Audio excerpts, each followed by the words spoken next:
Hello दोस्तों। तो electrostatics के इस खूबसूरत से लेक्चर में आप सभी का स्वागत है। और आज हम शुरू कर रहे हैं अपने 12th से इलेक्ट्रोस्टैटिक्स। तो जिस प्रकार अपन साइंस की शुरुआत करते हैं साइंस पढ़ने के लिए, तो अपने को स्पीड, वेलोसिटी, डिस्टेंस, डिस्प्लेसमेंट वगैरह इनकी जानकारी होनी चाहिए क्योंकि बेसिक्स में आते हैं।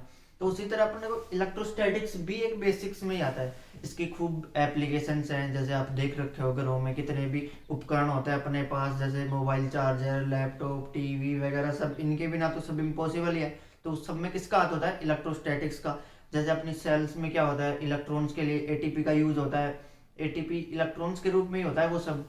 जैसे अपने पास सोर्स है, सन, सूरज से लाइट आ रही है अपने पास में, किस रूप में आ रही है? वो इलेक्ट्रोमैग्नेटिक वेव्स में। तो उसमें भी इसी इलेक्ट्रोस्टैटिक्स का हाथ है। तो अपन कह सकते हैं कि इसके बिना तो इम्पॉसिबल है सब कुछ, क्योंकि ये बेसिक हो गया, सबसे जरूरी हो, क्योंकि इसके एप्लीकेशन भी है। देखा क्या क्या एप्लीकेशन हो सकते हैं इनके बिना, तो आप यूज ही हो रहे, चारों ओर से इनसे घिरे हुए हो। यहाँ तक कि अपनी बॉडी में भी इन्हीं का यूज होता है। फोटोसिंथेसिस अपने लिए एनर्जी का सोर्स, पूरी पृथ्वी पे वही है, फोटोसिंथेसिस से ही मिलती है सबको एनर्जी वहां से। उसमें भी इलेक्ट्रॉन्स का ही ट्रांसफर होता है। तो इलेक्ट्रॉन्स का नाम आता है जहाँ पे भी इलेक्ट्रोस्टैटिक्स आता है। इलेक्ट्रॉन्स का नाम पे देखेंगे किस वजह से आ रहा है। तो ये होने के साथ साथ ये काफ़ी इंटरेस्टिंग भी है। एप्लीकेशन तो देखिए अब इंटरेस्टिंग कैसे, जैसे आप खाना खा रहे हो, चम्मच से वो पकड़ रखा है, कैसे पकड़ रखा है, किसी के कान पे बजा रहे हो, थप्पड़ दे रहे हो तो कैसे दे रहे हो? जैसे नॉर्मल सी मैंने ये मार्कर पकड़ रखा है, अंगुलियों से दबा रखा है, नीचे क्यों नहीं गिर रहा है? एमजी फोर्स लग रहा है क्योंकि मैंने अंगुलियों से एक फोर्स लगा रखा है, इस पे एक फोर्स अंगुलियों से अप्लाई किया मैंने। तो वो फोर्स अप्लाई कैसे हो रहा है? तो अपने पास जितने भी कॉन्टैक्ट में फोर्स मिलते हैं सब इसी का हाथ होता है, इलेक्ट्रोस्टैटिक्स का। कॉन्टैक्ट में जैसे अपने को नॉर्मल रिएक्शन वगैरह मिलते हैं, अपन थप्पड़ मार रहे हैं तो उसके गाल पे दर्द हो रहा है, और अपने भी हाथ पे दर्द होता है क्योंकि न्यूटन का थर्ड लॉ तो वैलिड होगा, जितना फोर्स अपन ने लगाया उतना ही फोर्स उसके गाल ने अपने अंगुलियों पे लगाया। लेकिन उसमें क्या होता है कि अंगुलियों पे अपन सेंसर कम होता है तो पता नहीं चलता दर्द कितना हो रहा है, लेकिन गाल पे ज्यादा बढ़िया पता चलता है। तो लेकिन वो फोर्स लगाया किस वजह से? अंगुलियां कॉन्टेक्ट में आई गाल के, तभी फोर्स लगाओ। लेकिन वो लगाया किसने? इलेक्ट्रॉन्स का ट्रांसफर हुआ, उस वजह से वो फोर्स अप्लाई हो रहा है। तो जितने भी कॉन्टैक्टिंग फोर्स होंगे इनके लिए वैलिड होता है। तो यहाँ पे आता है सबसे इंपॉर्टेंट, सबसे पहले आता है चार्ज। इलेक्ट्रॉन भी एक चार्ज है, इलेक्ट्रॉन पे भी चार्ज होता है, उसी वजह से होता है सब कुछ। तो देखते हैं चार्ज है क्या चीज। सबसे पहले यहाँ पे लिखते हैं चार्ज।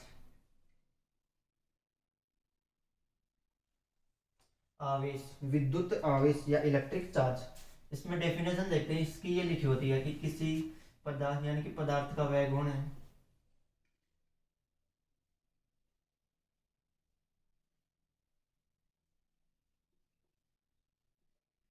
जिसके कारण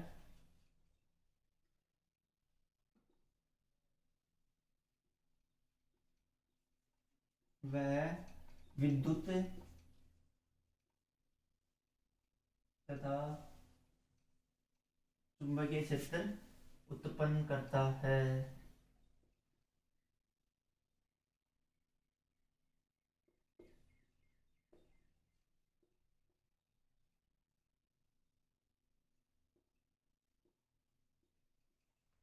पदार्थ, किसी सब्सटेंस की वह प्रॉपर्टी जिसके कारण वह इलेक्ट्रिक फील्ड, यहाँ पे विद्युत क्षेत्र होता है, इलेक्ट्रिक फील्ड ई से डिनोट करते हैं विद्युत क्षेत्र को, और चुंबकीय क्षेत्र को बी से, वेक्टर बी से, एक वेक्टर क्वांटिटी इसलिए वेक्टर बी से डिनोट करते हैं। तो किसी सब्सटेंस की वह प्रॉपर्टी जिसके कारण वह इलेक्ट्रिक तथा मैग्नेटिक फील्ड प्रोड्यूस करता है। ये होता है कि चलो ठीक है, अब कैसे करता है सब समझने की बात है ना। ये तो लिख दिया, थ्योरी याद कर लिए, फील नहीं हुआ ना। तो देखो इसके लिए क्या कर सकते हैं। तो यहाँ पे देखो कोई एटम है मेरे पास। एटम तो जानते हैं सब क्या होता है एटम। ये एटम, और ये एटम का मैंने न्यूक्लियस ले लिया, ये इसके ऑर्बिटल्स हो गए, फर्स्ट सेकंड जितने भी ऑर्बिटल्स ले सकते हैं। न्यूक्लियस में क्या होते हैं?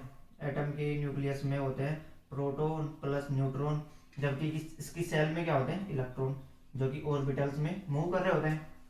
यही होता है एक जनरली एटम में। तो ये क्या होगी, एक एटम फैमिली में सब सिस्टमेटिक तरीके से काम कर रहे होते हैं। एटम अपनी फैमिली बढ़िया चला रहा होता है, ठीक चल रही है, यहाँ पे न्यूक्लियस से सब अटैच है। लेकिन जब क्या होता है कि अपन इससे छेड़खानी कर दे कुछ, क्या किया, या तो इससे इलेक्ट्रॉन निकाल लें या फिर इसको इलेक्ट्रॉन दे दे। अब यहाँ पे इलेक्ट्रॉन ही क्यों कर रहे हैं, प्रोटॉन क्यों नहीं कर सकते?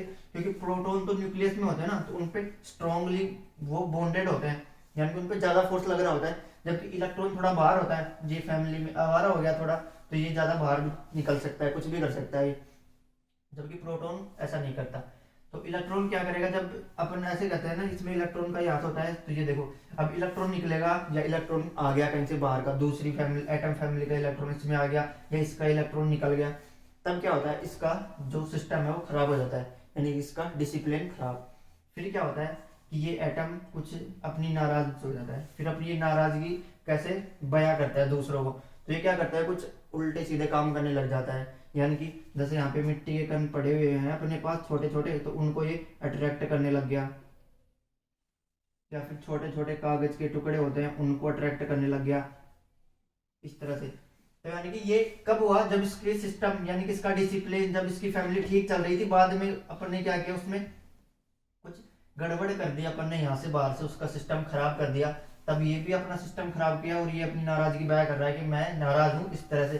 तो इसको बोलते हैं, ये किस वजह से हो रहा है, ये हो रहा है चार्ज की वजह से, कि इलेक्ट्रॉन नाराज हुआ तो उस पे आ गए चार्ज प्रोड्यूस हो गया, वो एक चार्ज प्रोड्यूस किया उसने जो ये सब काम कर रहा है फिर। तो ये होता है इलेक्ट्रिक और मैग्नेटिक इफेक्ट, समझ सकते हैं ना। इलेक्ट्रिक क्या होता है कि जैसे मैग्नेटिक देखते हैं सबसे पहले, मैग्नेटिक इफेक्ट में क्या होता है कि ये मैग्नेट ली मैंने, और मैग्नेट यहाँ से एक कोई छोटी मैग्नेट है, तो मैंने एक लोहे का ढक्कन लिया, तो इसको अट्रैक्ट कर रही है, ये करेगी, यही काम ये कर रहा होता है, यही काम तो ये भी कर रहा है, ये भी कर सकता है। और इलेक्ट्रिक में कैसे होगा, जैसे कि ये रिपेल कर सकता है, अट्रैक्ट भी कर सकता है, तो ये सब काम ये कर रहा है, किस वजह से, जब इस पे चार्ज आ गया, तो यानी कि ये क्या होगी, इस एटम की, यानी कि एटम में ये एक मेरे पास सब्सटेंस है, इसमें काफी एटम है, सब्सटेंस एटम से मिलकर बने होते हैं, जितने भी होते हैं अपने पास एटम, तो एक एटम का साइज होता है 10⁻⁻15 मीटर, इस रेंज में होता है उसका साइज। तो अपन नॉर्मल आंखों से देख नहीं सकते कि ये एटम है कितना, क्योंकि बहुत छोटा हो गया ना वो, यानी कि इसमें पता नहीं कितने एटम है, अनगिनत एटम है, इनफाइनाइट एटम्स नंबर है। तब क्या हो रहा है कि ये क्या होगी, एक इंट्रिंसिक लिख सकता हूं मैं, ये इंट्रिंसिक प्रकृति हो गई, यानी कि उसका नेचर हो गया, प्रॉपर्टी लिख सकते हैं यहाँ से। तो यानी कि ये क्या होगी, किसी भी पदार्थ की एक इंट्रिंसिक प्रॉपर्टी होती है, उसी के अंदर होती है। अब ये किया उसी के अंदर पहले से ही था ना कि ये सब करेंगे तो ये कुछ करेगा ऐसा, तो यानी कि इलेक्ट्रिक और मैग्नेटिक फील्ड प्रोड्यूस करेगा कब, जब इसे चार्ज करेंगे अपन। चार्ज कब होगा, कब होगा चार्ज, जब इसको कुछ इलेक्ट्रॉन निकालेंगे या इसमें इलेक्ट्रॉन डालेंगे, कुछ करेंगे, इससे छेड़खानी, इसका डिसिप्लिन बिगाड़ेंगे, इसका सिस्टम खराब करेंगे, तब होगा। तो ये होता है जनरली चार्ज, इस लाइन का मतलब ये होता है, देखा कैसे होता है। तो यहाँ से एक चीज और पता चल गई क्या, कि ये क्या होता है, एक इंट्रिंसिक प्रॉपर्टी होती है, ठीक बात है। इंट्रिंसिक के साथ साथ एक फिजिकल प्रॉपर्टी भी होती है चार्ज, फिजिकल प्रॉपर्टी, फिजिकल यानी कि अपन महसूस कर सकते हैं, फिजिकल वो हो गया ना भौतिक, कैसे, तो फिजिकल हो गया यानी कि इसका कुछ मास होगा, फिजिकल नाम आते ही मास दिमाग में आ गया कि इसका कुछ मास होगा, बिना मास के चार्ज का कोई अस्तित्व नहीं है। तो मैं एक लाइन यहाँ पे और लिख दूं कि charge can not exist without मास,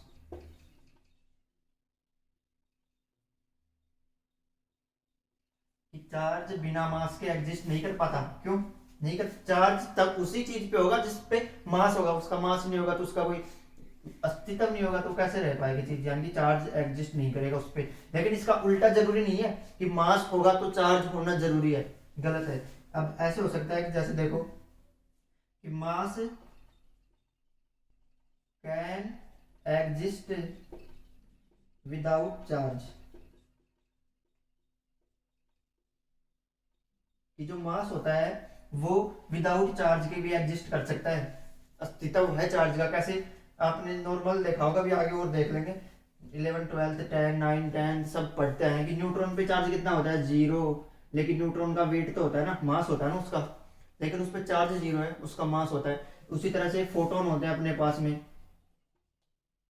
ये सब पता चल जाएंगे धीरे धीरे क्या होता है। न्यूट्रॉन पे चार्ज 0 होता है लेकिन उसका मास होता है, फोटोन का मास होता है लेकिन उस पर चार्ज 0 होता है। ऐसे गामा पार्टिकल्स हो गए, उस पर चार्ज 0 होता है लेकिन एनर्जी होती है उनमें भी। तो लेकिन यहाँ पे क्या होता है, जैसे इलेक्ट्रॉन के ऊपर चार्ज होता है, प्रोटॉन के ऊपर चार्ज होता है, तो इनका मास तो होता ही है ना, इनका मास तो होता है, तो बिना मास के चार्ज नहीं एग्जिस्ट कर सकता। मास के साथ साथ मास होगा तभी चार्ज होगा, ये कह सकते हैं। लेकिन इसका उल्टा ठीक नहीं है, क्योंकि चार्ज होता है वो बिना मास के तो एग्जिस्ट नहीं कर पाता, लेकिन मास होता है वो बिना चार्ज के भी एग्जिस्ट कर सकता है। तो ये था चार्ज। समझ में आया क्या क्या होता है। अब देखते हैं चार्ज की डिस्कवरी, कि चार्ज की खोज हुई कहाँ से, पता कहाँ से चला। ऐसा तो है नहीं कि अपने पैसा हुए, यानी कि जो सृष्टि बनी सबको पता चल गया कि चार्ज ये होता है, सभी से वर्षों से पता चलता है। नहीं, हर चीज़ की डिस्कवरी होती है फिजिक्स में, पता होता है कहाँ से क्या आया। तो इसकी भी हिस्ट्री है चार्ज की भी कुछ, तो यहाँ से लिख लेते हैं इसकी हिस्ट्री क्या है। नॉर्मल अपन ज़्यादा डीपली नहीं जाएंगे। सबसे पहले अपने पास एक साइंटिस्ट थे थैलस नाम से, जो कि लगभग 1600 ईसी पूर्व, बीसी मतलब कि ईसा के जन्म से 600 साल पहले, ईसा के जन्म से 600 साल पहले की बात है। वो क्या थे, ग्रीक साइंटिस्ट थे। तो एक बाल्टिक सागर था उनके देश में, बाल्टिक ओशियन, उसमें क्या कर रहे थे, बैठे हुए थे किनारे पे वे। तो उन्होंने देखा कि एक एम्बर नाम का एक सब्सटेंस होता है। एम्बर कैसा होता है, रेजिनस सब्सटेंस होता है। जी एम्बर आपने सबने देख रखा है, जैसे ये कई होते हैं ज्वेलरी शॉप पे मिल जाता है ऐसे, या फिर गाँव में देखा होता है अपने पेड़ पौधों के, जैसे अपन कट लगा देते हैं तो उनसे एक चिपचिपा द्रव निकलता है वहां से, जिस गूंद की प्रवृत्ति का होता है, जिसमें कीड़े मकोड़े फंसे रहते हैं कई बार, उसे बोलते हैं एम्बर। उसी टाइप का होता है ये, ज्वेलरी शॉप में मिल जाता है, यहाँ पे कई शौक के लिए पहनते हैं इन चीजों को। उसने देखा कि जो एम्बर है उसके पास, उसने एक स्वेटर पहन रखी थी ऊन की, स्वेटर तो ऊन की होती है, वूल की। तो उसने जब एम्बर को ऐसे रब किया, उससे फ्रिक्शन किया, रगड़ा उसको, तो वो क्या किया कि फिर जो एम्बर था ये कुछ ऐसे जादू की तरह काम करने लगे, यानी कि अपने पास मिट्टी के कणों को अट्रैक्ट करने लग गया। मिट्टी के छोटे छोटे पार्टिकल्स होते हैं, कागज के छोटे टुकड़े होते हैं, उनको ये अट्रैक्ट करने लग गया। तो उसने देखा कि क्या जादू, क्या हो रहा है, ये तो बढ़िया बात हो गई, पता नहीं क्या हो गया। उस टाइम में तो जादू लग रहा था ना, अब तो आपको पता चलेगा। उस टाइम पे तो कुछ पता नहीं था चार्ज वार्ज कुछ होता है, उस टाइम पे जादू था। फिर उसके बाद में आते हैं कि ये चले गए इतना कहकर, इतना देखा इन्होंने, कुछ आगे बना नहीं इनसे। फिर आए कि गिलबर्ट नाम से एक साइंटिस्ट है, गिलबर्ट नाम से। उसने देखा कि केवल एम्बर ही ऐसी प्रकृति, ऐसा नेचर शो नहीं कर रहा। ये तो बताया था कि एम्बर ऐसा करता है, उसने और देखा और एक्सपेरिमेंट किए, तो उन्होंने देखा। ये नंबर सेकंड पे थे है ना, ये नंबर फर्स्ट पे आए थे, सबसे पहले थेलस, फिर सेकंड पे गिलबर्ट आया। उन्होंने देखा कि जो ग्लास होता है अपने पास, कांच, एक और होता है सल्फर, और एक होता है एबेनोइट, ये भी कुछ सब्सटेंस होते हैं। तो ये भी कुछ ऐसा ही काम कर रहे थे। जब इनको रब किया उन्होंने सिल्क क्लॉथ से, उन्होंने ऑयल से, गुब्बारे से, कैसे भी रब किया इन्होंने, तो देखा कि ये भी कुछ ऐसा ही काम कर रहे हैं, पार्टिकल्स को अट्रैक्ट कर रहे हैं। कुछ कम, यानी कि कोई इससे कम कर रहा है, कोई ज्यादा, लेकिन ऐसा नेचर, ऐसी प्रॉपर्टी वो शो कर रहे हैं, दिखा रहे हैं कि ये भी कर सकते हैं। तो यहाँ से चले गए। फिर गिलबर्ट ने इतना बताया कि एम्बर ही जरूरी नहीं, एम्बर के साथ साथ ये भी ऐसा ही काम कर रहे हैं, कुछ तो है। फिर उस तरह बाद में कई साइंटिस्ट और आए, तो अपन उन सब का नहीं पढ़ेंगे, डीपली नहीं जाएंगे ज्यादा। तो इन्होंने इस मैजिक का कारण बताया, इन्होंने कुछ कहा कि इन्होंने ऐसे बताया कि जैसे जो ये सब हो रहा है उसका कारण इन्होंने बताया चार्ज, ये सब चार्ज के कारण हो रहा है। फिर ऐसे इलेक्ट्रिसिटी, ऐसे कुछ टर्म्स दिए इन्होंने, कि इस सब का रीजन इन्होंने ये बताया। तो ये जो चार्ज नाम आ रहा है ये इन्हीं की देन थी, इनसे ही आ रहा है चार्ज नाम। लेकिन जैसे जो ग्रीक लैंग्वेज होती है उसमें एम्बर को इलेक्ट्रॉन बोलते हैं, तो कंफ्यूज नहीं हो ना वहाँ पे, एम्बर को इलेक्ट्रॉन बोल दिया था, ग्रीक लैंग्वेज में इलेक्ट्रॉन बोलते हैं। इलेक्ट्रॉन नाम बाद में पता चला, लेकिन एम्बर को इलेक्ट्रॉन बोलते हैं ग्रीक भाषा में, इसका मतलब ये होता है। तो इन्होंने इलेक्ट्रिसिटी, चार्ज, गिलबर्ट ने ये नाम दिए और अपना काम यहाँ तक किया। ये सब जो काम हो रहे हैं चार्ज की वजह से हो रहे हैं। तीसरे नंबर, फिर उसके बाद कई साइंटिस्ट और आए जिनका अपन देख नहीं रहे। किसी ने कुछ बताया, किसी ने कुछ बताया, जैसे फ्लूइड वगैरह में होता है, मेटल्स में होता है, ऐसा कुछ। बाकी अपने को पढ़ना नहीं है, काम वाली चीज देख रहे हैं अपन यहाँ से, है ना क्या। फिर आते हैं एक 5 या 6 नंबर पे करके, यानी कि बाद में आते हैं काफी, एक बेंजामिन फ्रैंकलिन।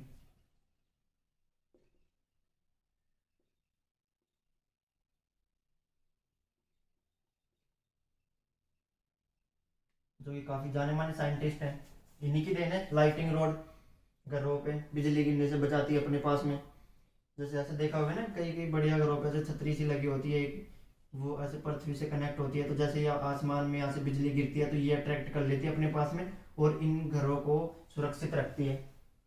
लाइटिंग रोड इन्हीं की देन थी सबसे बढ़िया, इसी नाम से जाना जाता है। इनमें इसका काफ़ी अच्छा योगदान रहा था इनको बताने में। इन्होंने काफ़ी बढ़िया बढ़िया काम भी किए थे, एक्सपेरिमेंट भी किए थे, आकाश में पतंग ले गए थे, इनको करंट भी लग रखा है फिर भी बच गए। तो बेंजामिन फ्रैंकलिन, बाकी कुछ नहीं देखेंगे अपन, काम का देखेंगे। इन्होंने बताया कि चार्ज 2 टाइप्स के होते हैं। चार्ज के टाइप्स बता दिए इन्होंने, क्या, एक पॉजिटिव और एक नेगेटिव। इन्होंने चार्ज के टाइप बता दिए यहाँ से कि चार्ज 2 प्रकार का होता है, एक पॉजिटिव और एक नेगेटिव। लेकिन बताया कैसे, कुछ एक्सपेरिमेंट किया इन्होंने।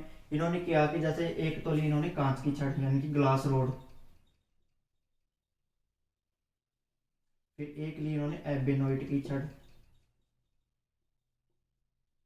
फिर इनको क्या किया, ग्लास रोड को इन्होंने इसके लिए लिया इन्होंने सिल्क क्लॉथ,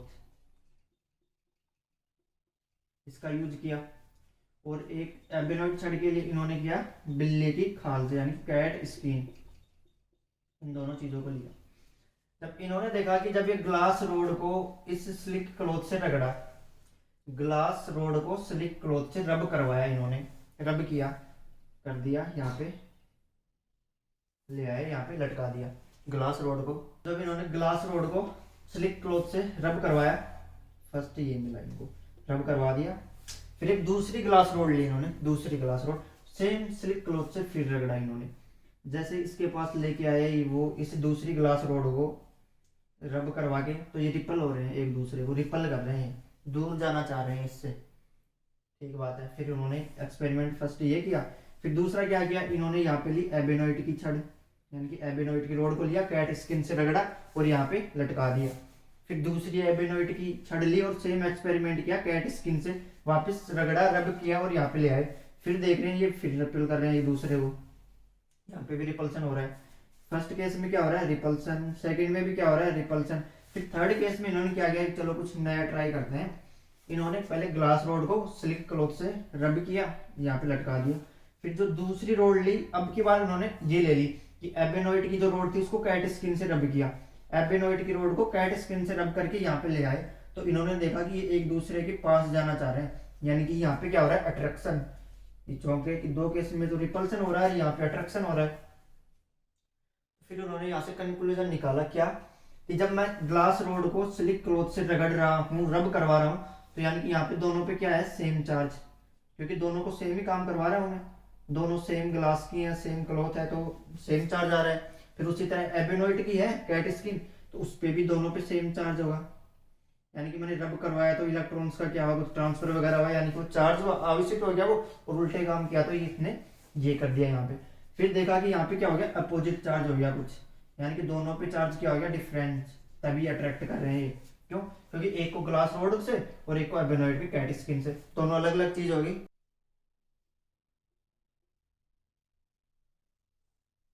तो यहाँ से रब करवाया तो पता चला कि इन दोनों पे अपोजिट चार्ज है, तो ये ऐसा कर रहे हैं, इन दोनों पे ऐसा है तो ये कर रहे हैं। फिर और एक्सपेरिमेंट किया तो पता चला है कि जब इन दोनों को रब करवा रहे हैं तो यहाँ से क्या हो रहा है, ग्लास रोड से इलेक्ट्रॉन निकल रहे हैं, ग्लास रोड से इलेक्ट्रॉन निकल रहे हैं, ग्लास रोड से इलेक्ट्रॉन निकले, यानी कि आप देखो कि ये पॉजिटिव और नेगेटिव अपन पहले जनरली यहाँ से समझ लेते हैं, एक्चुअली में होते क्या है। ये मेरे पास कोई एक एटम है, उसमें क्या है, 5 तो प्रोटॉन है और 5 ही इलेक्ट्रॉन है, ठीक है। फिर ये दूसरा एटम है मेरे पास में, जिसमें 7 प्रोटॉन है और 7 ही इलेक्ट्रॉन है। जनरली एटम्स न्यूट्रल होते हैं, तो उसमें जितने प्रोटॉन होते हैं उतना ही इलेक्ट्रॉन होता है, जितना प्रोटॉन उतना इलेक्ट्रॉन, जितना प्रोटॉन उतना इलेक्ट्रॉन, यानी कि टोटल पॉजिटिव उतना नेगेटिव, यानी कि न्यूट्रल होते हैं दोनों यहाँ पे। फिर क्या किया मैंने, इनको रब करवाया, यानी कि इनमें फ्रिक्शन करवाया, इनकी छेड़ खानी की यहाँ से। तो फिर क्या मिला कि मानो कि पहले क्या हुआ कि यहाँ से 5 इलेक्ट्रॉन थे, तो 3 इलेक्ट्रॉन इसमें चले गए, 3 इलेक्ट्रॉन इसमें चले गए। अब प्रोटॉन तो उतने ही, यानी कि पॉजिटिव चार्ज तो उतना ही, लेकिन नेगेटिव में चार्ज कम हो गया ना, तो इस पे नेट चार्ज कितना हो जाएगा, पॉजिटिव। क्यों, क्योंकि इससे इलेक्ट्रॉन निकल गए, तो पॉजिटिव में चार्ज आ गया ना प्रोटॉन, क्योंकि अब यहाँ पे 5 प्रोटॉन है और 2 इलेक्ट्रॉन है, तो चार्ज ज्यादा कौन सा है, पॉजिटिव, तो यहाँ पे टोटल पॉजिटिव हो गया। फिर जैसे यहाँ पे देखेंगे, यहाँ पे क्या हुआ कि 7 इलेक्ट्रॉन 7 प्रोटॉन थे पहले और 3 इससे आ गए, तो यानी कि यहाँ पे क्या आ गया 10 इलेक्ट्रॉन हो गए। 10 इलेक्ट्रॉन हो गए ना, तो यानी कि यहाँ पे नेगेटिव में चार्ज ज्यादा हो गया, तो ये नेगेटिव। तो यानी कि जो इलेक्ट्रॉन ले रहा होता है वो नेगेटिव, जो इलेक्ट्रॉन दे रहा होता है वो पॉजिटिव, ये पॉजिटिव और ये नेगेटिव, ऐसा हुआ। तो यानी ग्लास रोड से इलेक्ट्रॉन निकल गए, तो इस पे पॉजिटिव चार्ज आया और इस पे नेगेटिव चार्ज आया। लेकिन इसमें क्या हो रहा है, कैट स्किन से इलेक्ट्रॉन निकल रहे हैं, तो इस पे पॉजिटिव चार्ज और इस पे नेगेटिव चार्ज आ रहे हैं। जब दो पॉजिटिव चार्ज को आप पास लेके आए तो रिपल कर रहे हैं दो नेगेटिव। अब यहाँ पे एक पॉजिटिव है और दूसरा नेगेटिव है, तो एक दूसरे को अट्रैक्ट कर रहे हैं, और यहाँ पे दोनों ही नेगेटिव है क्योंकि एबेनॉइड की छड़ यहाँ पे नेगेटिव होगी। ये याद करने होते हैं कि कौन सा पॉजिटिव हो रहा है कौन सा नेगेटिव हो रहा है। अब वहाँ पे बैठ के बिल्ली को पकड़ते तो रहोगे नहीं कि रगड़ रहे हैं, देख रहे हैं, एक्सपेरिमेंट कर रहे हैं, इतना ही टाइम मिलता है, फिर एक्सपेरिमेंट में भी नहीं होगा ढंग से। तो याद कर लो, सबसे बढ़िया ये रहेगा। तो रिपल्स कर रहे हैं, अट्रैक्ट कर रहे हैं, ये इन्होंने फ्रैंकलिन ने ये यहाँ से कंक्लूजन निकाल दिया कि चार्ज दो टाइप के होते हैं, पॉजिटिव और नेगेटिव। और सेम लिख लो, ये चीज नोट कर लो कि जो सेम प्रॉपर्टी होते हैं, जिनका नेचर सेम होता है, वो एक दूसरे को रिपल करते हैं, जो अपोजिट नेचर के होते हैं वो एक दूसरे को क्या करते हैं, अट्रैक्ट करते हैं। हो गया। अब देखते हैं चार्ज की यूनिट्स के बारे में। यूनिट ऑफ चार्ज, चार्ज की क्या क्या यूनिट होती है। तो यूनिट अपने पास सबसे ज्यादा तो ऐसा यूनिट होते हैं जो कि पूरे विश्व में यूज करते हैं, यानी कि इनको इंटरनेशनल यूनिट्स बोलते हैं, अंतरराष्ट्रीय पद्धति। चार्ज की ऐसा यूनिट क्या होती है, कूलाम। कूलाम ये होती है चार्ज की ऐसा यूनिट, सी से रिप्रेजेंट करते हैं इसको। एसआई के साथ साथ सीजीएस यूनिट भी है इसकी कुछ। सीजीएस यूनिट जैसे फ्रैंकलिन या फिर ईएसयू, इलेक्ट्रोस्टैटिक यूनिट। इलेक्ट्रोस्टैटिक यूनिट, ईएसयू की फुल फॉर्म ये होती है। तो फ्रैंकलिन, फ्रैंकलिन किसके नाम पे आ गई, फ्रैंकलिन जो साइंटिस्ट था उसके नाम पे एफआर ये यूनिट हो गई। फिर जैसे स्ट्रेट कूलॉम होती है, इसकी एक यूनिट और सीजीएस में, ये इसकी यूनिट है इस प्रकार से। एक और होती है इसकी विद्युत चुंबकीय इलेक्ट्रोमैग्नेटिक यूनिट, जो कि यूज कम होता है तो नहीं देखेंगे, यहाँ पे लिख लेते हैं चलो। एक इलेक्ट्रोमैग्नेटिक यूनिट, ए बी गुलाम, ये इसकी इलेक्ट्रोमैग्नेटिक यूनिट होती है, जिसकी इलेक्ट्रोस्टैटिक यूनिट होती है, एसयू सीजीएस भी बोल सकते हैं इसको, और ये होती है ईएमयू। फिर एक यूनिट और आता है इसका फेराडे, साइंटिस्ट सुन रखा है, चार्ज पे काफी वर्क किया था उन्होंने बाद में। तो एक उसके नाम पे सबसे बड़ा मात्रक, यानी कि जो चार्ज की सबसे लार्जेस्ट यूनिट होती है वो होती है फेराडे, माइकल फेराडे, उसके नाम पे, साइंटिस्ट के नाम पे आ रखे। ये होती है फेराडे के नाम पे। इसमें क्या होता है कि एक फेराडे में कितने होते हैं, यहाँ में 500 गुलाम। एक फेराडे में इतने गुलाम आ जाते हैं कि एक फेराडे में इतने गुलाम, तो ये लार्जेस्ट यूनिट होगी। और इसकी स्मॉलेस्ट यूनिट होती है क्या, फ्रैंकलिन एफआर, जो कि सीजीएस में होती है, इसकी स्मॉलेस्ट यूनिट है। अब इनमें रिलेशन देख ले, कुछ ऐसे होता है कि एक गुलाम में क्या होता है, 3 × 10⁹ ESU इक्वल टू 3 × 10⁹ फेराडे भी लिख सकते हैं। फिर 1/10 AB कूलाम, इसकी यूनिट्स है, इनमें रिलेशन है। कई बार चेंज करने हो जाते हैं, सीजीएस में दिया होता है अपने एसआई में आंसर निकालने के लिए ये करते हैं, बाकी नॉर्मली फेराडे में यूज कर रहे होता है इसको सबसे ज्यादा। एक coulomb 3 × 10⁻9 ESU equal to 3 × 10⁹ franklin 1/10 AB coulomb, ये इनमें रिलेशन होता है सीजीएस और इसकी एसआई यूनिट्स में। तो ये याद कर लो, नोट कर लो। अब आगे देखते हैं इसकी प्रॉपर्टीज, कि चार्ज की प्रॉपर्टी क्या क्या हो सकती है। पहले एक और देख लेते हैं, जैसे इलेक्ट्रॉन्स का नाम आ रहा है, इलेक्ट्रॉन्स प्रोटॉन, ये है क्या एक्चुअली में, तो ये होते हैं चार्ज कैरियर बोलते हैं इनको। जैसे एक इलेक्ट्रॉन होता है, इलेक्ट्रॉन अपन नेगेटिव और पॉजिटिव, ये अपन ने मानना है इन पे कि इलेक्ट्रॉन पे नेगेटिव चार्ज होता है और प्रोटॉन पे पॉजिटिव चार्ज होता है। जैसे अपने पास इलेक्ट्रॉन होता है, ये क्या है, इलेक्ट्रॉन, प्रोटॉन, ये सब क्या होते हैं, चार्ज कैरियर होते हैं। इलेक्ट्रॉन, एक इलेक्ट्रॉन के ऊपर होता है 1.6 × 10⁻19 कूलाम चार्ज होता है, जबकि प्रोटॉन पे सेम चार्ज होता है लेकिन नेचर अलग है, एक नेगेटिव तो दूसरा पॉजिटिव, इतना कूलम चार्ज होता है। तो यानी कि एक एटम से एक इलेक्ट्रॉन जा रहा है तो वो इतना ही चार्ज का ट्रांसफर कर रहा होता है।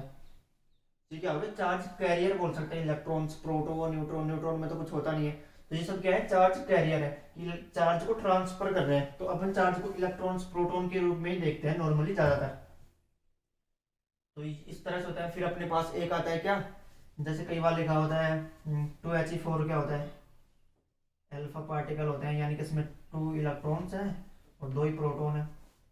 ये तो इसमें ये चार्ज हो गया, यानी कि 2 इलेक्ट्रॉन्स के बराबर चार्ज हो गया, यानी कि 2 इंटू 1.6 इंटू 10⁻⁻19 कूलम, जो हो गया एक अल्फा पार्टिकल पे चार्ज। तो ये आ रहे हैं, एक अल्फा पार्टिकल पे इतना चार्ज होता है, हीलियम नाभिक बोलते हैं, अल्फा पार्टिकल लिख लो यहाँ पे।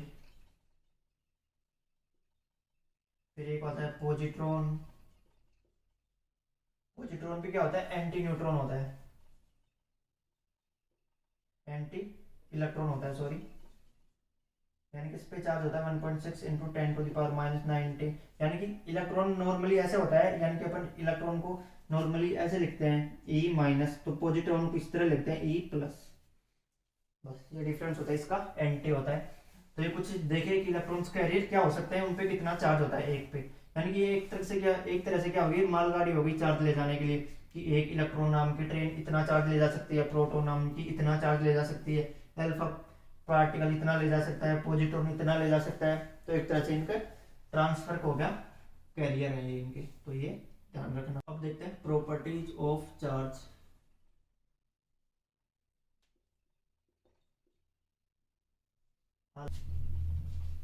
ये प्रॉपर्टी ऑफ चार्ज, सबसे पहली प्रॉपर्टी, सबसे पहला additivity of electric charge.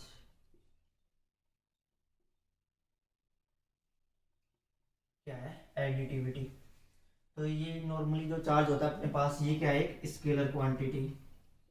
Scalar quantity मतलब इसमें डायरेक्शन का कोई खेल नहीं, केवल मैग्नीट्यूड होगा।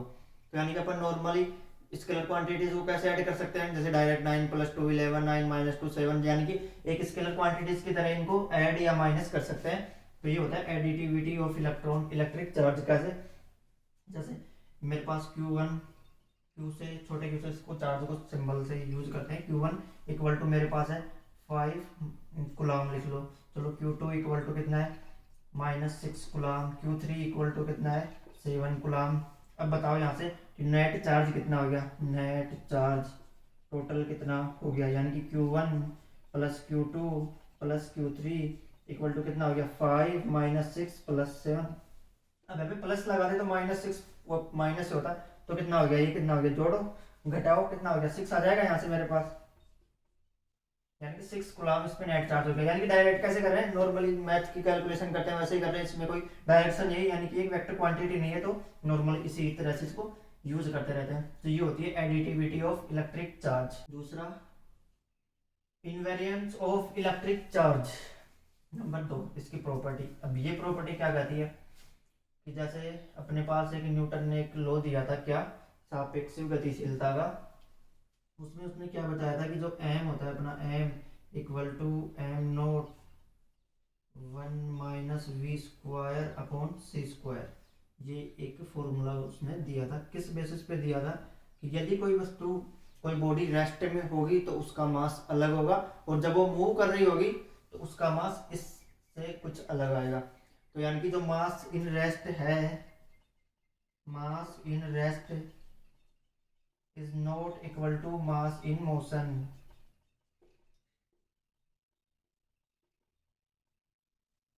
कि जब मास क्या है रेस्ट में है, वो जब वस्तु गति कर रही होगी तो उसके इक्वल नहीं होगा, यानी कि बढ़ जाता है, नॉर्मली घट जाता है, कुछ भी होगा, यहाँ से देखते हैं इस फॉर्मूले से। लेकिन चार्ज में ऐसा कुछ नहीं है। चार्ज में क्या हो रहा है कि जो चार्ज है, charge in rest equal to charge in motion. यानी कि इस पे मोशन का कोई इफेक्ट नहीं होता चार्ज पे, कि चार्ज गति कर रहा है नहीं कर रहा है, तो इसमें यानी कि गति कर रहा है तो 5 कूलम है, गति नहीं कर रहा 2 कूलम हो गया, ऐसा नहीं है, जितना है उतना ही रहेगा कांस्टेंट। इसलिए चार्ज इस पे डिपेंड नहीं करता इस तरह से कि अपन चार्ज को भगाएंगे तो इसकी वैल्यू कम हो जाएगी, ज़्यादा हो जाएगी, ये होता है। लेकिन मास में क्या होता है कि इस तरह से होता है, लेकिन एक नाम और सुन रखा होगा आपने, स्पेसिफिक चार्ज।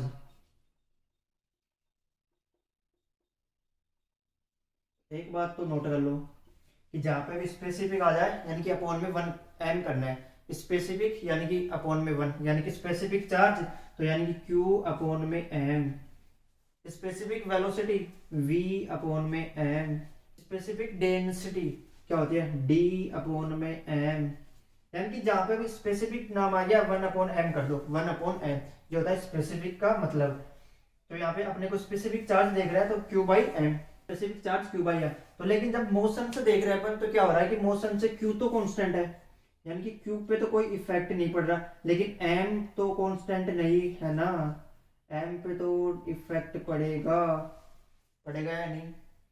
तो यानी कि q/m मोशन पे डिपेंड कर रहा है, स्पेसिफिक चार्ज मोशन पे डिपेंड करता है, नॉर्मल चार्ज डिपेंड नहीं करता। स्पेसिफिक चार्ज कौन सा, q/m।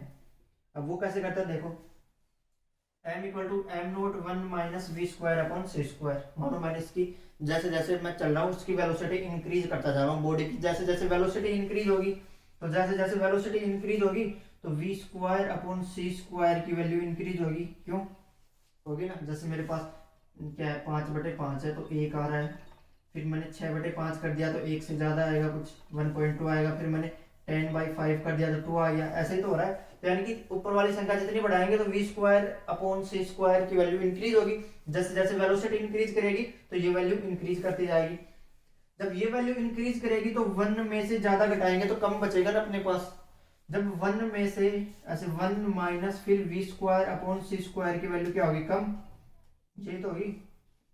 जैसे पहले क्या केस था मेरे पास में, यहाँ पे 1 था, 1 - 1 क्या कर रहा हूँ 0 आ रहा है, लेकिन 1 - 1 - 1.2 करूंगा तो मेरे पास माइनस में 0.2 आएगा ना, यानी कि मैं किसी संख्या में से ज्यादा घटाऊंगा तो कम बचेगा ना मेरे पास। तो यानी कि 1 v²/c² की वैल्यू इंक्रीज हो रही है, 1 - v²/c² की वैल्यू कम हो रही है।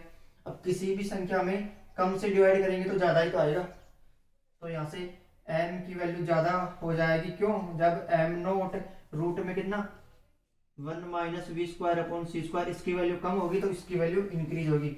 जब इसकी वैल्यू इंक्रीज होगी तो m की वैल्यू इंक्रीज होगी, तो यहाँ पे स्पेसिफिक चार्ज की वैल्यू डिक्रीज करेगी। स्पेसिफिक चार्ज की वैल्यू कैसे डिपेंड कर रही है वेलोसिटी के साथ, इनवर्सली प्रोपोर्शनल। देखा कैसे आ रही है, इनवर्सली प्रोपोर्शनल।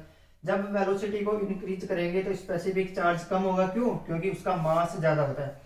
तो जो मास रेस्ट में होता है, जब अपन वेलोसिटी से यानी कि उससे ट्रेवल कर रहे होते हैं, मूव कर रहे होते हैं, तो मास कई गुना बढ़ जाता है। जब अपन क्या कर रहे होते हैं, सबसे ज्यादा स्पीड कितनी हो सकती है किसी भी ऑब्जेक्ट की, किसी भी बॉडी की, सी से ज्यादा, यानी कि लाइट की स्पीड से ज्यादा कोई मूव नहीं कर पाता है, सबसे ज्यादा स्पीड इसी की होती है, तो इससे ज्यादा तो हो नहीं सकता।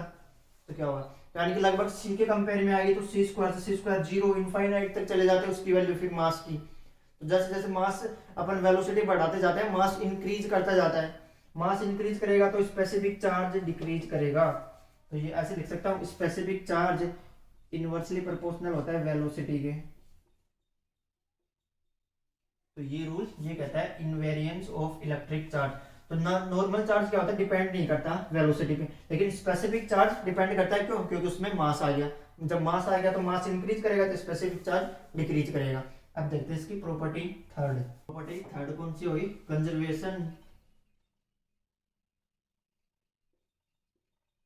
Of electric charge. ये नोट कर रहे हो ना साथ साथ में, या फिर जिम में बैठे हो भंडारे में, यहाँ पे नोट करते जाओ। तो कंजर्वेशन ऑफ इलेक्ट्रिक चार्ज ये क्या कहता है, एनर्जी कंजर्वेशन आता है जैसे, उसी तरह ये भी आ गया चार्ज कंजर्वेशन। अभी तक एनर्जी कंजर्वेशन समझ में नहीं आया, तो ये क्या घंटा समझ में आएगा, ये भी आ जाएगा, क्योंकि एनर्जी से इसका कोई रिलेशन नहीं है, कोई लेना देना नहीं है।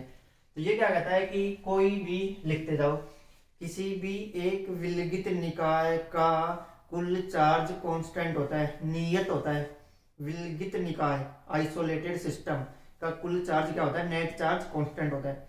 उसमें ना तो अपन बना सकते हैं ना उसको कम कर सकते हैं, उसको ना तो उत्पन्न किया जा सकता है ना नष्ट किया जा सकता है। एनसीईआरटी की फेवरेट लाइन, सब जगह यही लिखा होता है जहां पे भी कंजर्वेशन आता है। तो यानी कि नेट चार्ज क्या होता है, कांस्टेंट होता है किसी आइसोलेटेड, किसी निकाय का, सिस्टम की बात कर रहा है, किसी स्पेसिफिक बॉडी की बात नहीं कर रहा। जैसे मैंने यहाँ पे लिए दो एटम, एक एटम ए है मेरे पास, दूसरा एटम बी है। Atom A atom B. अब एटम क्या कर रहा है, इलेक्ट्रॉन दे रहा है, यानी कि इसके पास मान लो पहले क्या था, इसके पास कुछ ऐसे था, Q1 कितना था, इसके पास 6 प्रोटॉन थे और 6 इलेक्ट्रॉन थे, इसके पास 9 प्रोटॉन थे और 9 ही इलेक्ट्रॉन थे। फिर इसने कुछ इलेक्ट्रॉन यहाँ से यहाँ पे ट्रांसफर कर दिए, तब इसके पास 6 तो प्रोटॉन तो ठीक है, प्रोटॉन का ट्रांसफर नहीं हो रहा, और इसने मानो 2 इलेक्ट्रॉन इधर से इधर ट्रांसफर कर दिए, तो यानी कि यहाँ पे इसके पास बच गए 4 इलेक्ट्रॉन। अब 4 इलेक्ट्रॉन इसके पास बच गए, तो 9 प्रोटॉन तो इसके पास है, बी वाले के पास देख रहे हैं, इसके पास तो 4 ही बचे यहाँ पे। अब इसके पास 9 प्रोटॉन, प्रोटॉन में तो कोई चेंज हो नहीं रहा, लेकिन इसके पास 9 तो थे ही और 2 और आ गए, तो इसके पास 11 इलेक्ट्रॉन हो गए ना। अब आप बोलोगे जब इसमें क्या गया, इस बॉडी में देखो चार्ज कंजर्व हुआ नहीं हुआ, ना इसका चार्ज कंजर्व हुआ, क्यों, क्योंकि जो पहले इतना चार्ज था दोनों पे 9 प्रोटॉन थे, प्रोटॉन ठीक है, लेकिन यहाँ पे 11 इलेक्ट्रॉन हो गए, गलत गड़बड़ा गया ना चार्ज यहाँ से, तो कांस्टेंट कैसे कंजर्व कहाँ रहा है यहाँ पे। लेकिन यहाँ पे देखो मैं बात कर रहा हूँ एक आइसोलेटेड सिस्टम की, अब मैं इन दोनों को एक सिस्टम मान लेता हूँ कि ये दोनों मेरे पास एक सिस्टम में है। अब इन दोनों को देखो तो मेरे पास पहले कितने थे, 12 इलेक्ट्रॉन, और बाद में इस पे कितने थे, 18 इलेक्ट्रॉन, सॉरी यहाँ पे कितने थे, 6 प्रोटॉन, यानी कि 15 तो प्रोटॉन थे मेरे पास। ये देखो पहले यहाँ पे लिख लेता हूँ, 15 प्रोटॉन थे और कितने, 15 ही इलेक्ट्रॉन थे। कंजर्व का मतलब बाद में भी इतने ही होने चाहिए एक सिस्टम में, पहले मेरे पास 15 प्रोटॉन थे, 15 इलेक्ट्रॉन थे। अब देखो यहाँ से 6 यानी कि 15 तो प्रोटॉन है, अभी भी इलेक्ट्रॉन 11 और 4 15, 15 इलेक्ट्रॉन है, कांस्टेंट है नहीं, एक बॉडी का कांस्टेंट नहीं है, स्पेसिफिक एटम का कांस्टेंट नहीं है, लेकिन एक सिस्टम जिसमें दोनों को इन्वॉल्व करेंगे अपन, सिस्टम में कांस्टेंट है, एक स्पेसिफिक स्पेशल केस में कांस्टेंट नहीं है, इसमें कांस्टेंट है। पहले इतना था, इतना आ गया। अब ये चार्ज इन पे चार्ज होता है कि जब ये ही नहीं गए तो चार्ज कहाँ से जाएगा, तो उसका एग्जांपल देखिए अभी कैसे। जैसे मान लो कि मेरे पास कोई 2 बॉडी है, बॉडी ई और एफ, ये दोनों, तो यहाँ से देखो पहले इसके पास कितना चार्ज था, यानी कि ये रूल क्या कहता है कि नेट चार्ज क्या होगा, कांस्टेंट,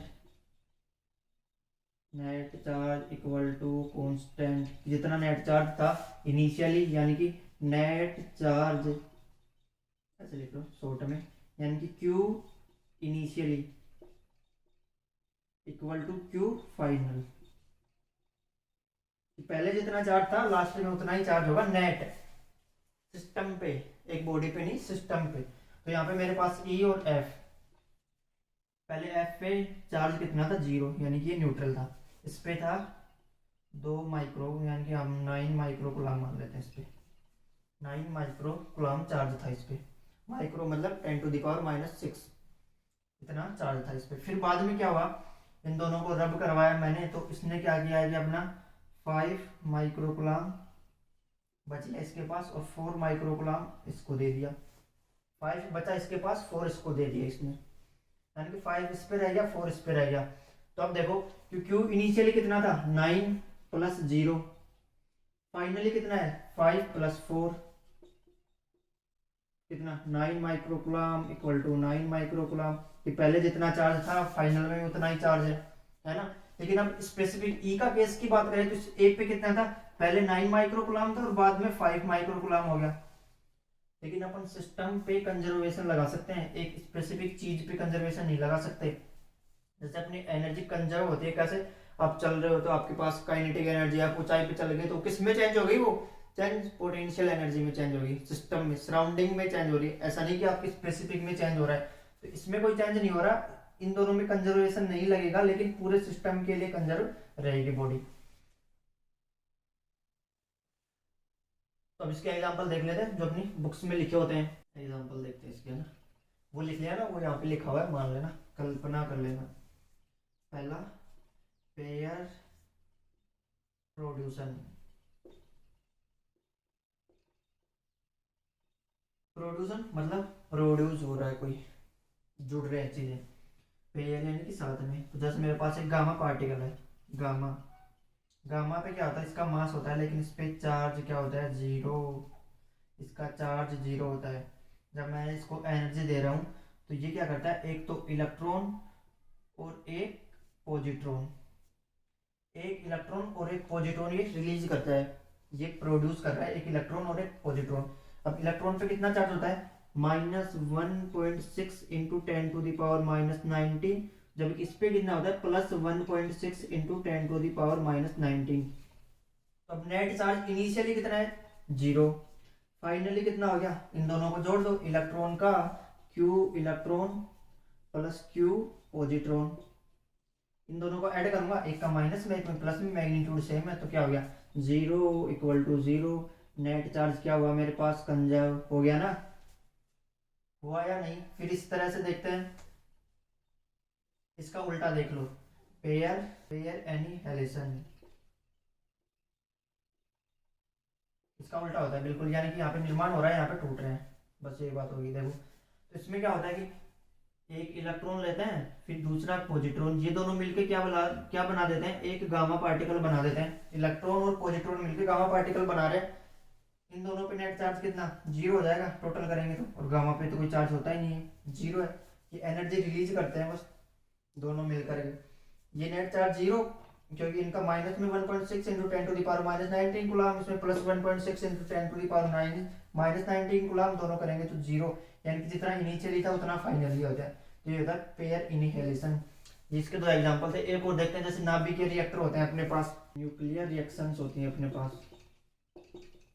काफी खतरनाक आजकल इनका ट्रेंड चल रहा है बढ़िया। तो इनमें क्या होता है कि दो नाभिक आपस में क्या करते हैं, संलयन करते हैं, दो नाभिक आपस में जुड़ते हैं, जैसे नाइट्रोजन और हीलियम नाभिक जुड़े, तो नाइट्रोजन कितना होता है 7 पे आता है, इस तरह लिखते हैं, एटम को इस तरह से डिनोट करते हैं एक एलिमेंट को, ये 2 पे आता है, ये 4 पे आता है। तो अभी क्या कर रहे हैं, जुड़ करके इन्होंने फ्लोरीन बना ली, या फिर ऐसे बना लेते हैं, फ्लोरीन आगे करके ऑक्सीजन बना ले रहा है और एक हाइड्रोजन रिलीज कर रहा होता है, दिख नहीं रहा यहाँ पे, तो यानी कि ऑक्सीजन के साथ ये एक हाइड्रोजन रिलीज कर रहा होता है।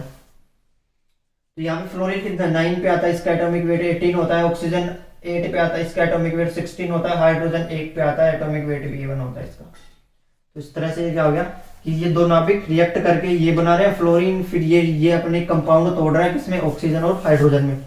अब यहाँ पे देखो कि चार्ज कंजर्वेशन कैसे लगाएंगे, देखो यहाँ पे इसके पास कितने इलेक्ट्रॉन है, 7 इलेक्ट्रॉन, नॉर्मली जितने प्रोटॉन होते हैं उतने ही इलेक्ट्रॉन होते हैं जब कोई चार्ज नहीं है, तो यहाँ पे 7 ही प्रोटॉन ये होते हैं ना, एटॉमिक नंबर जितना होता है उतना प्रोटॉन होता है, जितने प्रोटॉन उतने इलेक्ट्रॉन एक न्यूट्रल मटेरियल में, न्यूट्रल एलिमेंट में। तो यहाँ पे फिर 2 इलेक्ट्रॉन हो गए, इसमें 2, इसमें कितने 9 इलेक्ट्रॉन, ऑक्सीजन में कितने 8 इलेक्ट्रॉन ऑक्सीजन में प्लस 1 इलेक्ट्रॉन हाइड्रोजन में, 1 इलेक्ट्रॉन ऑक्सीजन में 1 इलेक्ट्रॉन हाइड्रोजन में। तो यहाँ पे कितने 9, यहाँ पे भी कितने 9 और यहाँ पे भी कितने 9, कंजर्व हो रहा है ना न्यूक्लियर रिएक्शन में भी। तो यानी कि इसका कोई एक्सेप्शन नहीं है, सब में लागू होता है, सब पर इसका अप्लाई करता है कि कंजर्व होगा, आवेश कंजर्व होके ही रहता है एक आइसोलेटेड सराउंडिंग सिस्टम के लिए। Number 4 property quantization of electric charge. ये क्या चित्रण है, नए नाम मिल रहा है क्वांटाइजेशन, क्वांटीकरण ऑफ, यानी कि आवेश का क्वांटीकरण। ये क्या कहता है, इसके लिए एक चीज देखो, Q इक्वल टू एक फॉर्मूला होता है Ne, Q charge and numbers of electron और E एक इलेक्ट्रॉन पे charge, Q equal to Ne। तो इसका मतलब ये होता है, और यहाँ पे N इक्वल टू कितना होता है 1 2 3 4 5 6 7 8 9 10, इस तरह से चलता रहता है। एन यहाँ पे क्या होता है अपॉन में नहीं होता, यानी कि 1/3 नहीं कर सकते, एन को 0.3 नहीं लिख सकते, यानी कि अपन एन को केवल एक पूर्ण क्वांटिटी, फुल क्वांटिटी के रूप में 1 2 3 4 के रूप में डिनोट करेंगे। तो यानी कि एन को यहाँ से इंटीजर की फॉर्म में नहीं लिख सकते, इंटीजर्स की फॉर्म में, यानी कि भिन्न में नहीं लिख सकते, इनको अपॉन में करके नहीं लिख सकते, पॉइंट में नहीं लिख सकते। ये होगा तो एक पूर्ण रूप से होगा 1 2 3 4 5, या फिर ऐसे नहीं होगा 1 और 2 के बीच में नहीं होगा चार्ज, होगा तो फिर 2 होगा या 1 होगा, 1 और 2 के बीच में नहीं होगा, 2 या 3 होगा, लेकिन 2 और 3 के बीच में नहीं होगा। इस तरह चार्ज पूर्ण क्वांटिटी के रूप में होता है, इंटीजर्स के रूप में नहीं होता। ये कहता है ये नियम, नोट कर लो, अपनी लैंग्वेज में लिख लो। तो Q equal to N E, N equal to ये हो सकता है यहाँ पे, इंटीजर्स में नहीं होगा एन। अब देखो इस पे क्वेश्चन कैसे बनते हैं, इस लो पे, इसी पे क्वेश्चन देखते हैं। तो यहाँ पे देख रहे हैं क्वेश्चन, इस नियम का क्वेश्चन है, यहाँ पे देख रहे हैं क्वेश्चन क्या है, देखो अपने पास which of flowing amount of charge cannot exist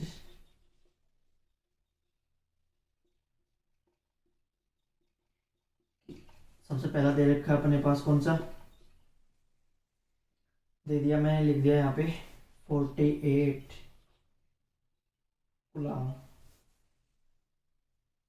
फिर मैंने ऐसे लिख दिया 4.8 इंटू 10⁻⁻19 कूलम।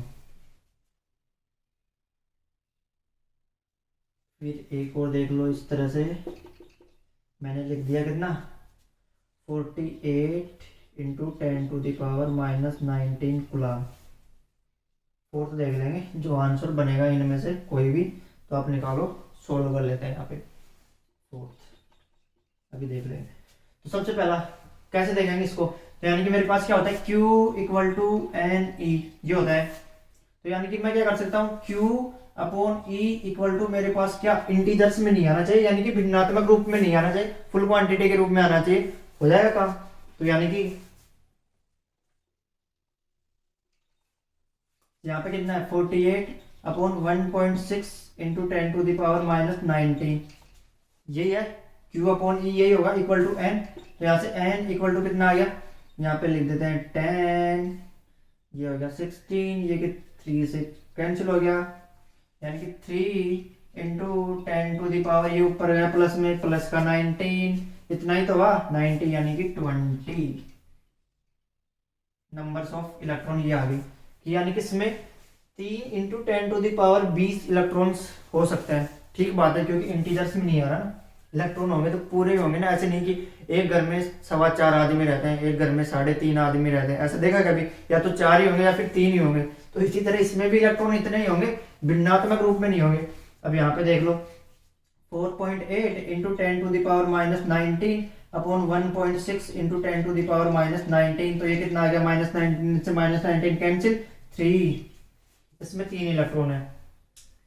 तो यानी कि ये भी हो सकता है, ये भी ठीक बात है, ये भी ठीक बात है। अब इसमें देख लेते हैं, इसमें कितना होगा 48 इंटू 10⁻⁻19 अपॉन 1.6 इंटू 10⁻⁻19, इससे ये कैंसिल आउट हो गया। तो यानी कि कितना आया मेरे पास में 48 इंटू 10 अपॉन 16, कितना आया 3, यानी कितना आया 30।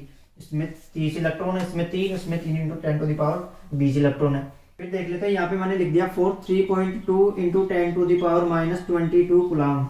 अब बताओ इसमें होगा या नहीं, इन तीनों में तो ठीक है, इसमें खुद से बताओ। देखो 3.2 इंटू 10⁻22 अपॉन 1.6 इंटू 10⁻19, तो कितना आ गया मेरे पास यहाँ से 2 इंटू 10⁻, कितना कितना आएगा, ऊपर चला जाएगा तो ये 3,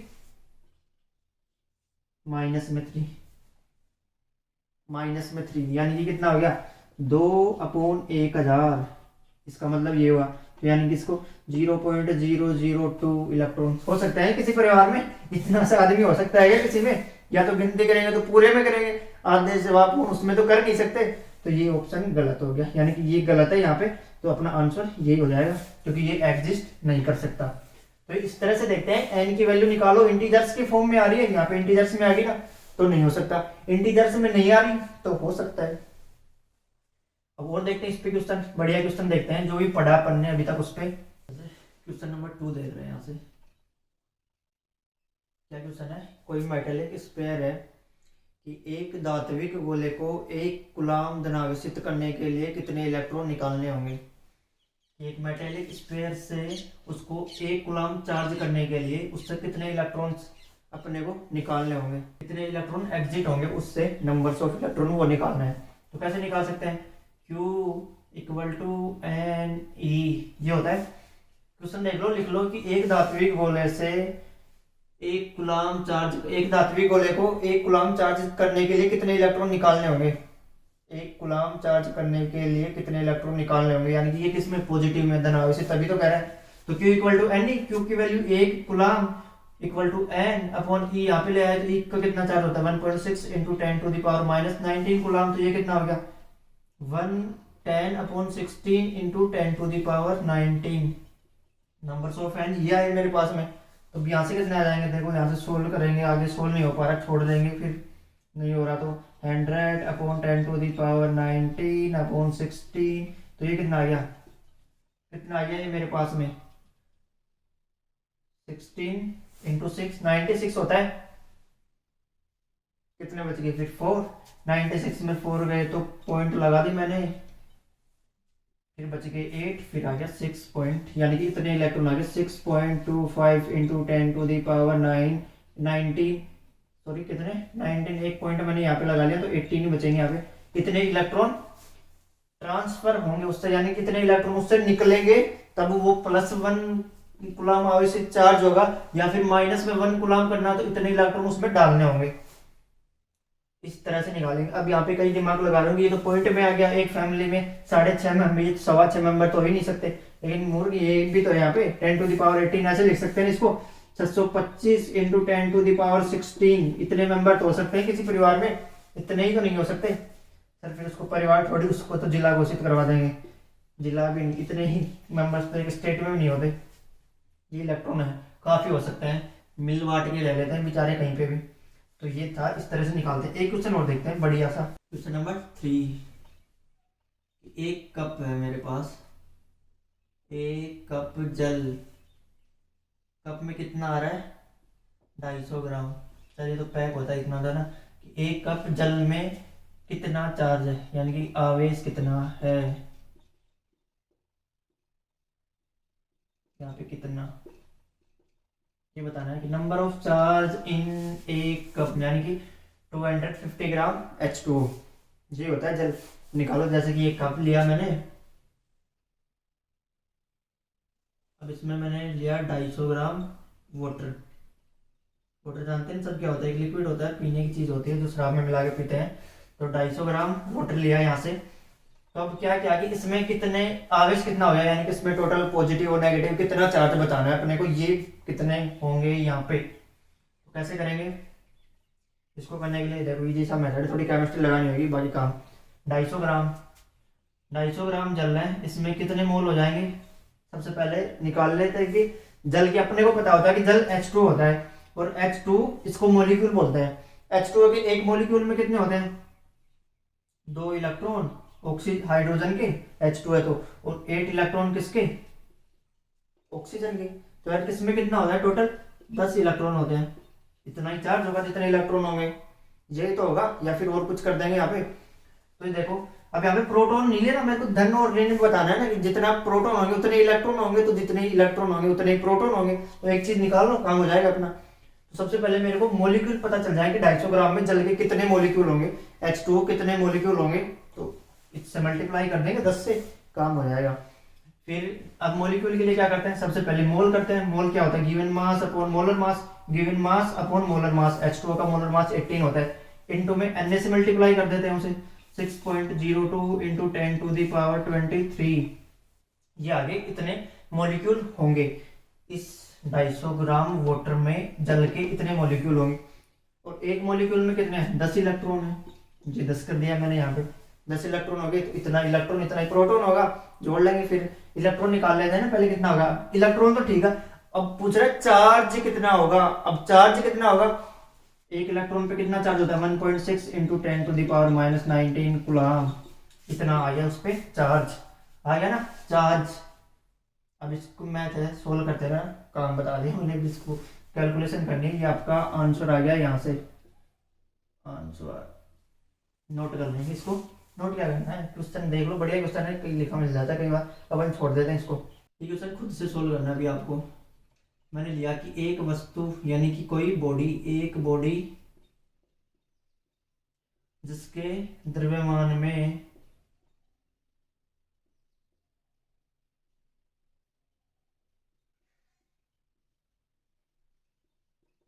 9.1 नैनोग्राम की क्या होती है वृद्धि, इंक्रीज करता है उसका मास, 9.1 नैनोग्राम से वृद्धि होती है।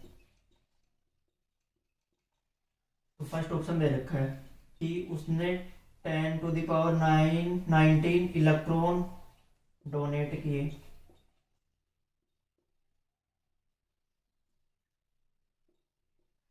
फिर दे रखा है सेकंड ऑप्शन 10⁹ इलेक्ट्रॉन उसने एक्सेप्ट किए। फिर तीसरा दे रखा उसने, तीसरा ऑप्शन दे रखा है कि उसके ऊपर चार्ज कितना आ गया, उस पर प्लस 1.6 कूलम चार्ज है। और फोर्थ ऑप्शन दे रखा है उस पर माइनस 1.6 कूलम चार्ज है। चलो एक ऑप्शन और देते हैं आपके लिए, एक्स्ट्रा चॉइस आपकी दे देते हैं। फिर मैंने दिया यहाँ से फर्स्ट एंड यानी कि सेकंड एंड फोर्थ ऑप्शन दोनों, ये मैंने यहाँ से दी। अब एक तो होता है इस क्वेश्चन को सोल्व करते हैं, एक होता है जिनकी एक्यूरेसी होती है, माइंड उनका शार्प होता है, अपने दिमाग को काम में लेते हैं। ऐसा नहीं बैठ के यहाँ पे क्वेश्चन मिल रहा है सोल्व करने लगे गुनावा, जबकि बिना उसके भी हो सकता है ये क्वेश्चन। करो सबसे पहले देखते हैं यहाँ पे, मैं बिना उसके करके बताता हूँ आपको कैसे होगा। अब यहाँ पे देखो 9.1 नैनोग्राम की वृद्धि हो रही है, यानी कि इंक्रीज कर रहा है। इंक्रीज कैसे करेगा, जब उसके पास, जब दो वस्तु को रब वगैरह करते हैं तो यानी कि इस केस में क्या होगा, जब उसके पास नंबर्स ऑफ इलेक्ट्रॉन्स इंक्रीज होंगे, प्रोटॉन तो आ नहीं सकते, यानी कि उसके पास जितने ज्यादा इलेक्ट्रॉन आएंगे उतनी वो वृद्धि कर पाएगा। जब इलेक्ट्रॉन आ रहे हैं तो उसके पास कितना नेगेटिव में चार्ज होगा, और इलेक्ट्रॉन आ रहे हैं तो यानी कि एक्सेप्ट कर रहे हो।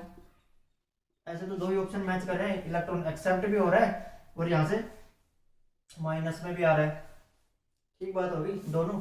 अब ये देखो कि ऐसे ये एक चीज तो अपने को पता चल गई, इलेक्ट्रॉन तो इतने ही होने, 10⁻19 इलेक्ट्रॉन ही होंगे, या तो वो दे सकता है या फिर ले सकता है, क्योंकि ऑप्शन में दो ही दे रखा है ना। ऑप्शन के हिसाब से सोचो यहाँ पे, बाकी सिस्टम से भी करेंगे भी क्वेश्चन को जल्दी कैसे करते हैं। ये देखो 10⁻19 इलेक्ट्रॉन दे रखे हैं यहाँ पे, तो Q इक्वल टू क्या होता है Ne, Q equal to N की वैल्यू 10⁻19 N माइनस 1.96 इंटू 10⁻19, तो ये कितना हो गया 1.6 कूलम चार्ज आएगा ना इसके ऊपर। अब जब एक्सेप्ट कर रहा है तो माइनस में अपने आप आ जाएगा, वो एक्सेप्ट कर रहा है तो माइनस में आ गया। कितने इलेक्ट्रॉन आ रहे हैं, तो यानी कि 5 ऑप्शन करेक्ट हो गया अपना। अब सोल्व कैसे करते हैं, टाइम खराब कैसे करते हैं वो सीखते हैं। अब यहाँ पे ये निकालना नहीं था, हाँ यहाँ पे 18 होता, 2-3 ऐसे ऑप्शन दिए होते ना कि 10⁻18 इलेक्ट्रॉन एक्सेप्ट किए, 10⁻17 इलेक्ट्रॉन की, तब कैलकुलेशन करनी थी, लेकिन यहाँ पे तो ऑप्शन ही दूर दूर दे रखे हैं। अब देखो यहाँ पे क्या गया, 9.1 नैनोग्राम की उसने वृद्धि की, इतनी उसने वृद्धि की 9.1 नैनोग्राम की। मानो ये कोई मेरे पास एक गुब्बारा है, इसका मास पहले m था, अब इसका मास जब इसने इलेक्ट्रॉन लिया तो इसके मास हो गए डेल्टा m। इसने 10 इलेक्ट्रॉन ले लिए, 10 इलेक्ट्रॉन लिए इसने, तो इसका मास डेल्टा m हो गया। अब डेल्टा m की वैल्यू यहाँ से कितनी आ जाएगी, 10 इंटू एक इलेक्ट्रॉन का वेट मास कितना होता है 9.1 इंटू 10⁻−13 kg। तो यानी कि यहाँ से डेल्टा m की वृद्धि कितनी आ गई, डेल्टा m की वैल्यू यही तो आएगी यहाँ से, जब उसने 10 इलेक्ट्रॉन ले रहा है तो इतना आ रहा है, यही तो आ रहा है। यानी कि यहाँ पे डेल्टा m मैंने ये लिख दिया, तो यहाँ से मैं जनरल क्या लिख सकता हूँ, delta m equal to number of electrons into mass of electron 9.1 into 10⁻−31। तो यहाँ से दे ही रखा है डेल्टा m कितना 9.1 नैनोग्राम, नैनो का मतलब 10⁻−19 ग्राम होता है, ग्राम होता है।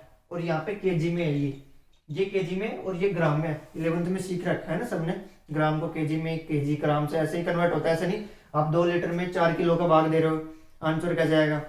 आदमी 10 मीटर दौड़ रहा है, 10 मीटर दौड़ रहा है, पूछे 10 लीटर दूध पिएगा वो, 10/10 कर रहे हैं, नहीं हो सकता ना ऐसी चीजें, क्योंकि सेम यूनिट में सेम का डिवाइड होता है। तो 9.1 इंटू 10⁻−9 ग्राम है, ग्राम। तो यानी कि या तो इसको ग्राम में चेंज कर लो या फिर इसको केजी में चेंज कर लो, एक ही चीज हो सकती है, जो आपकी मर्जी। तो अपन तो केजी में ही चेंज कर लेते हैं यहाँ से। तो 1 ग्राम में होता है 10⁻³ kg, जी हो गया। Number of electron into 9.1 into 10⁻31 kg, और ये भी केजी में, तो केजी से केजी कैंसिल हो गया, तो 9.1 इंटू 10⁻12 ये हो गया। और यहाँ से 9.1 इंटू 10⁻31, 9.1 से 9.1 कैंसिल हो गया, तो ये कितना बचेगा मेरे पास में अब 31 प्लस में इंटू 10⁻12, यानी कि 31 में से 12 गए। अब ये तो निकल ही नहीं रहा, कैसे सोल्व होगा, कैलकुलेटर लगाओ, कुछ तो लगाओ, ये तो सोल्व ही नहीं होने वाला। 19 बच गए यहाँ से, सोच रहे हैं इतना, 19 12 31 आ गया। इलेक्ट्रॉन उसने एक्सेप्ट किए, एक्सेप्ट किए इलेक्ट्रॉन, इस तरह निकालते हैं कितने इलेक्ट्रॉन उसने एक्सेप्ट कर लिए। तो ये यहाँ से जनरल फॉर्मूला लिख लेंगे, कई भाई लोग ये लिखेंगे, इसको नोट करेंगे, है ना। क्या फायदा सिर्फ फालतू की चीजें याद करने से, खुद के जनरल कंसेप्ट से तो याद हो ही सकता है कि 10 इलेक्ट्रॉन ले रहा है तो इतनी वर्दी करेगा, 10 ले रहा है 5 ले रहा है, ऐसे करेगा, लिख लो आपकी मर्जी हो तो। बाकी फिर ये आ गया अपने पास नंबर्स ऑफ इलेक्ट्रॉन। अब नंबर्स ऑफ इलेक्ट्रॉन आ गए तो चार्ज तो निकालना ही है, तो यानी कि Q equal to N E, तो एन भी पता है मेरे को, ई भी पता है, तो Q इक्वल टू कितना आ गया एन 10 टू द पावर 19, ई कितना है 1.6 इंटू 10 टू द पावर -19, तो Q इक्वल टू कितना आ गया 1.6 कूलम। फोर्थ ऑप्शन अपना, सॉरी फिफ्थ ऑप्शन करेक्ट हो गया, सेकंड और फोर्थ दोनों चीजें करेक्ट हो गई। तो देखा अपने चार्ज की प्रॉपर्टी क्या होती है, उस पर क्वेश्चन भी देखे, ऐसे नॉर्मल क्वेश्चन बनते रहते हैं, बार बार एनसीईआरटी में लिख रखा होता, बनते नहीं है ना, फिर छोड़ते रहते हैं। तो एक चीज रह गई अपनी बीच में, वो था कि चार्ज गति पे डिपेंड नहीं करता, मोशन पे चार्ज की वैल्यू डिपेंड नहीं करती, लेकिन चार्ज का नेचर डिपेंड करता है उस पर। कैसे देखो, दो केस हो सकते हैं, एक तो चार्ज कब हो, रेस्ट में होता है, एक तो चार्ज है रेस्ट में, फिर दूसरा मेरे पास क्या है, चार्ज है वेलोसिटी में, यानी कि वो कुछ ट्रेवल कर रहा है, यानी कि यहाँ पे क्या है v is not equal to 0, और यहाँ पे क्या है v इज इक्वल टू 0, ये रेस्ट में है, ये वेलोसिटी में है। अब वेलोसिटी में भी दो केसेस हो सकते हैं, सबसे पहला कौन सा, कि वो एक तो कांस्टेंट वेलोसिटी से ट्रेवल कर रहा है, कांस्टेंट वेलोसिटी से ट्रेवल कर रहा है, फिर दूसरा कि वो वेलोसिटी उसकी क्या है, कांस्टेंट नहीं है, इज नॉट कांस्टेंट, यानी वेलोसिटी कांस्टेंट नहीं है तो एक्सेलरेशन होगा, क्योंकि एक्सेलरेशन क्या आता है, चेंज इन वेलोसिटी पैटर्न, तो यहाँ से क्या होगा, वो एक्सेलरेटेड होगा, ये भी लिख सकते हैं यहाँ से। तो ये क्या करता है, चार्ज, इसमें चार्ज का मैग्नीट्यूड में कोई इफेक्ट नहीं पड़ता, लेकिन ये कुछ अलग काम करता है, रेस्ट में होता है तो मोशन में होता है, तो जब भी रेस्ट में होता है तो मैंने एक चीज बताई थी आपको कि चार्ज क्या होता है, इलेक्ट्रिक और मैग्नेटिक फील्ड दोनों प्रोड्यूस कर रहा होता है। कब कब करता है, उसके केसेस, जब ये रेस्ट में होता है तो केवल ये इलेक्ट्रिक फील्ड ही प्रोड्यूस कर पाता है, जब रेस्ट में होता है तो ये इलेक्ट्रिक फील्ड ही प्रोड्यूस कर पाता है, ये इसका नेचर है, प्रॉपर्टी इसकी। लेकिन जब वो कांस्टेंट वेलोसिटी से जा रहा होता है, यानी कि उसकी कुछ मूव कर रहा है वो, तो ई के साथ साथ वो बी भी करने लग जाता है, यानी कि इलेक्ट्रिक फील्ड के साथ साथ वो मैग्नेटिक फील्ड, ये होता है इलेक्ट्रिक फील्ड, मैग्नेटिक फील्ड, दोनों प्रोड्यूस कर रहा होता है। लेकिन जब वो एक्सेलरेटेड होता है, यानी कि वेलोसिटी कांस्टेंट नहीं होती है, तब वो क्या करता है कि ई और बी तो करता ही है, उसके साथ में वो कुछ एनर्जी भी रिलीज करता है, ये भी प्रोड्यूस कर सकता है, एनर्जी भी प्रोड्यूस करता है वो। कैसे, ये एनर्जी प्रोड्यूस करता है वो इलेक्ट्रोमैग्नेटिक वेव्स के रूप में,